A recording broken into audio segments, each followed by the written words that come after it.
بسم اللہ الرحمن الرحیم۔ آزاد میڈیا نیوز چینل کے ساتھ پروفیسر عبداللطیف عثمانی آپ کی خدمت میں حاضر ہے۔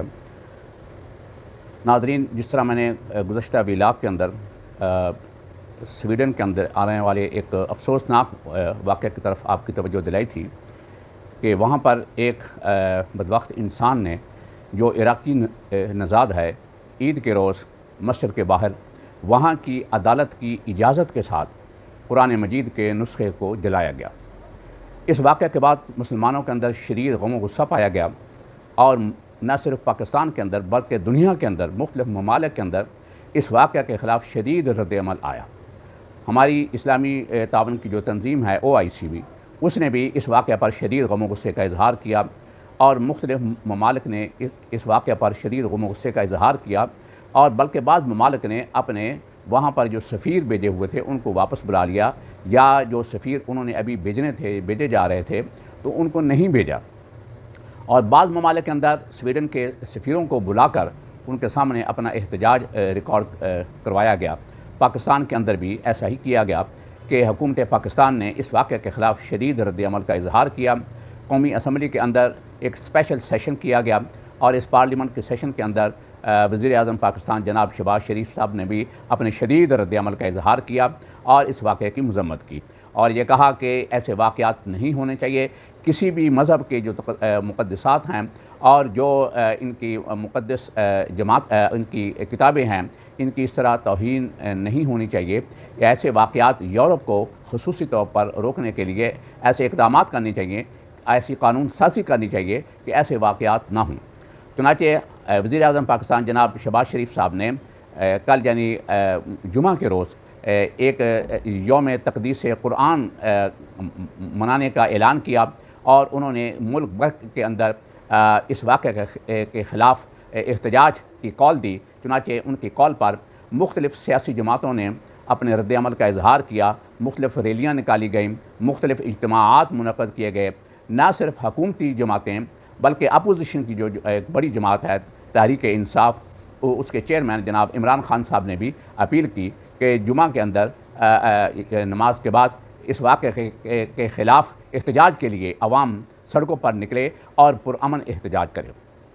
چنانچہ حکومتی جماعتوں کے ساتھ ساتھ اپوزیشن کی جو جماعتیں تھیں انہوں نے بھی اس واقعے کے خلاف اپنے بھرپور احتجاج کا اظہار کیا اور اس واقعے کی مذمت کی۔ یہ بھی اطلاعات ملی ہیں کہ سویڈن کی حکومت کے جو وزیر قانون ہیں انہوں نے کہا ہے کہ ہم اس بات پہ غور کر رہے ہیں کہ ایسی قانون سازی ملک کے اندر کی جائے کہ کسی بھی مذہب کی جماعت،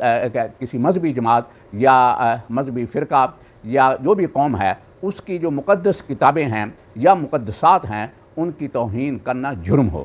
کیونکہ یورپین ممالک کے اندر، بعض ممالک کے اندر ایسے قوانین آزادی کے نام پر ہیں کہ انہیں کوئی روک ٹوک نہیں ہے۔ وہ کسی بھی مذہب کے خلاف کوئی بھی اگر اقدام کرتے ہیں جس کے نتیجے میں شر انگیزی ہو تو ان کے قوانین میں اس کی رکاوٹ نہیں ہے۔ اس لیے وہ آدمی جس نے عید کے روز مسجد کے باہر قرآن مجید کے نسخے کو آگ لگائی، اس نے سب سے پہلے وہاں کی انتظامیہ، پولیس اور عدالت سے اجازت لی، پھر اس کے بعد اس نے یہ کام کیا۔ اس لیے یہ بہت افسوسناک واقعہ تھا کہ حکومتی اجازت کے بعد یا وہاں کی انتظامیہ کی اجازت کے بعد ایسے واقعہ کا رونما ہونا، وہ جو کہ 37 سالہ ایک شخص جس نے یہ کام کیا اور یہ قبیح فعل کیا، یہ نہایت افسوسناک اور نہایت قابل مذمت ہے۔ قرآن مجید مسلمانوں کی ایک مذہبی کتاب ہے، اور قرآن مجید کے اندر یہ فرمایا گیا ہے کہ ھدی للمتقین، کہ قرآن مجید سے ہدایت کے لیے سب سے پہلے انسان کا متقی یعنی مسلمان ہونا ضروری ہے۔ جو لوگ مسلمان نہیں ہیں، ایمان نہیں لا رہے، جن کے دل میں اللہ کا خوف نہیں ہے، یقیناً ان کے لیے یہ کتاب جو ہے کوئی رہنمائی نہیں کرتی۔ اس لیے سب سے پہلے اگر اس کا کوئی ایسا ارادہ ہو